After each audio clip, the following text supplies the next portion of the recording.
नमस्कार, आप देख रहे हैं कैपिटल टीवी उत्तर प्रदेश और मैं हूं Yudhishthir Upadhyay. Capital TV breaking में इस वक्त की बड़ी खबर आ रही है। सीएम योगी आदित्यनाथ को धमकी मिली है। ये धमकी सिख फॉर जस्टिस यानी कि ये खालिस्तानी संगठन है, इसके समर्थक गुरुपंथ सिंह पन्नू ने दी है। और इस धमकी में कहा गया है कि विधानसभा पर 15 अगस्त को झंडा नहीं फहराने दिया जाएगा।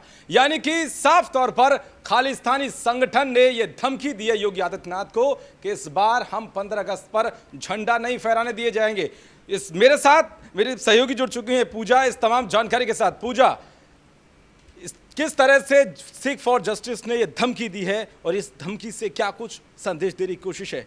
देखिए, ऐसा पहली बार नहीं है, इसके पहले भी कई बार योगी आदित्यनाथ को ऐसे धमकी भरे मैसेजेस आ चुके हैं। कभी जान से मारने की धमकी आती है तो कभी ये कहा जाता है कि ये तीसरा दिन है आपका, चौथे दिन आप नहीं बचेंगे। तो ऐसे कई बार धमकी हमने देखने को मिली। लेकिन ये जो धमकी आ जाई है, दरअसल वो मीडिया के ग्रुप में एक मैसेज आया है। 59 सेकेंड का एक ऑडियो कॉल है, कॉल मैसेज है, जिसमें कहा गया है कि मोदी जिस तरह से किसानों का समर्थन कर रहे हैं, पर ऐसा लोगों को लगता है कि मोदी किसान विरोधी है। और जिस तरह से पिछले कई महीनों से किसान आंदोलन हो रहा है, उससे किसान परेशान है। तो कहीं ना कहीं किसानों को टारगेट करके ये कहा गया कि आरएसएस और मोदी किसान विरोधी है और इस वजह से हम योगी आदित्यनाथ को 15 अगस्त को झंडा फहराने नहीं देंगे, क्योंकि योगी आदित्यनाथ मोदी और आरएसएस का समर्थन करते हैं। तो कहीं ना कहीं किसानों को लेकर भी एक बड़ा मैसेज दिया गया।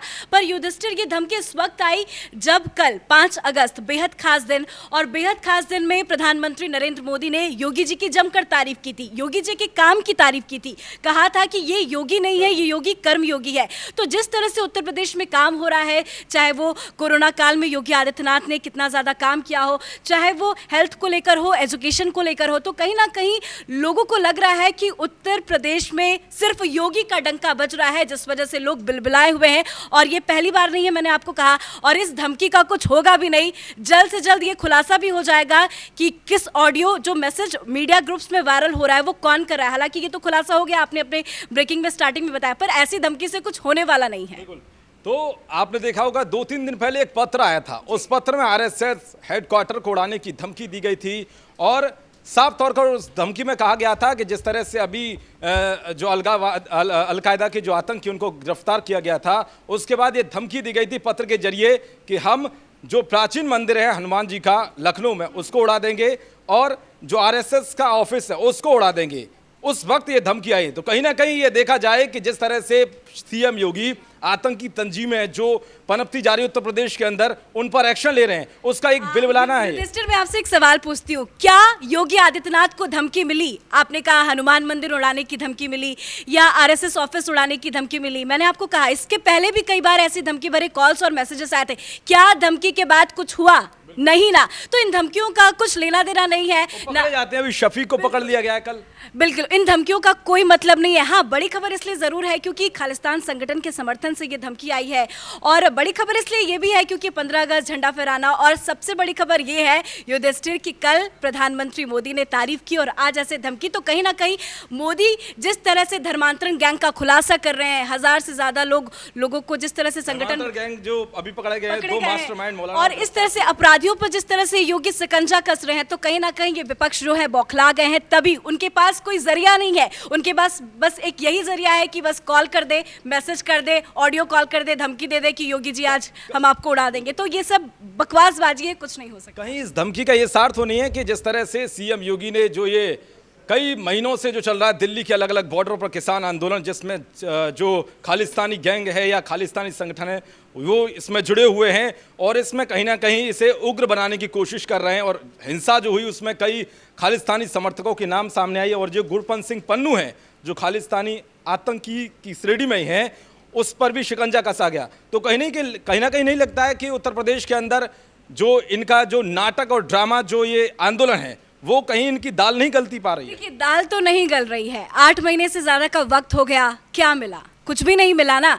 किसान अभी भी धरना दे रहे हैं, भले ही राकेश टिकैत कह दे कि हम दिल्ली नहीं तो हम लखनऊ को दिल्ली जैसा बना देंगे, दिल्ली बना देंगे। मिला क्या? कुछ नहीं मिला ना। तो ये धमकी, मैं आपको बार बार यही कह रही हूँ कि धमकी से कुछ नहीं होने वाला। ना योगी आदित्यनाथ डरेंगे, ना बीजेपी की सरकार डरेगी। हाँ, किसान को जरूर टारगेट किया गया है, क्योंकि धमकी में जो 50 सेकंड का ऑडियो है युधिष्ठिर, उस 50 सेकंड की ऑडियो में खास बात यही है कि आरएसएस और मोदी किसान समर्थन है, किसान विरोधी है और उसका साथ दे रहे हैं योगी आदित्यनाथ। तो किसान जो वर्ड यूज किया गया है, तो इससे ये लग रहा है कि किसान आंदोलन को और उग्र बनाने के लिए इस तरह से धमकी भरे मैसेजेस आ रहे हैं। तो कुल मिलाकर साफ है कि जिस तरह से ये धमकी मिली है, 22 सेकंड का ये ऑडियो है जिसमें साफ तौर पर कहा गया है कि योगी को हम झंडा नहीं फहराने देंगे। विधानसभा, जब वो विधानसभा में जाएंगे तो 15 अगस्त को हम झंडा नहीं फहराने देंगे, और ये बम से उड़ाने की धमकी दी गई है। लेकिन आपको बता दें कि हाल ही में एक धमकी और सामने आई थी जिसमें मनिंदर सिंह लिखा हुआ था, लेटर के नीचे साइन थे। बाद में पता चला कि वो शफीक है, कल पुलिस ने गिरफ्तार कर लिया है। लेकिन इसका कहीं ना कहीं देखा जाए, उत्तर प्रदेश के अंदर जो धमकी भरे मैसेज हैं ये कई बार सामने आ चुके हैं, और साफ तौर पर आतंकी तंजीमें हो, माफिया हो, अपराधी हो, जिस तरह से नकेल कसी जा रही है, डेली लगभग डेली योगी जी का बुलडोजर गरज रहा है माफियाओं पर। कहीं ना कहीं उसका भी नतीजा है कि वो चाहते हैं कि कैसे भी योगी जी को कैसे मतलब खौफ में लाने की कोशिश है। लेकिन ऐसा कुछ नहीं है, क्योंकि योगी जी जब एक्शन लेते हैं तो तमाम जो अपराधी हैं वो खुद गिड़गिड़ाने लगते हैं और रहम करम की भीख मांगने लगते हैं। लेकिन कहीं ना कहीं इस धमकी का ये संदेश देने की कोशिश तो है आतंकी जो संगठन है, ये जो खालिस्तानी आतंकी संगठन है, क्योंकि इनकी दाल नहीं गल पा रही है उत्तर प्रदेश के अंदर। अभी तक जितने भी आंदोलन हुए हैं, किसान आंदोलन हुए हैं, उसमें कहीं भी उत्तर प्रदेश के अंदर ना तो दंगा कर पाए हैं, क्योंकि दिल्ली है, केजरीवाल है, तो उत्तर प्रदेश के अंदर योगी जी की सरकार है, तो इसीलिए इन्हें लगता है कि यहां दाल नहीं गल पाएगी तो धमकी से ही काम चलाया जाए। कैमरा पर्सन अशोक के साथ मैं युधिष्ठिर उपाध्याय, कैपिटल टीवी, नमस्कार। अगर आपको हमारा वीडियो पसंद आया हो तो इसे लाइक करें, हमारे चैनल को सब्सक्राइब करें और हाँ, बेल आइकन दबाना ना भूलें, ताकि आप तक हमारे वीडियो की नोटिफिकेशन पहुंचती रहे। आप अपना सुझाव हमें कमेंट बॉक्स में दे सकते हैं। हमारे साथ जुड़ने के लिए शुक्रिया।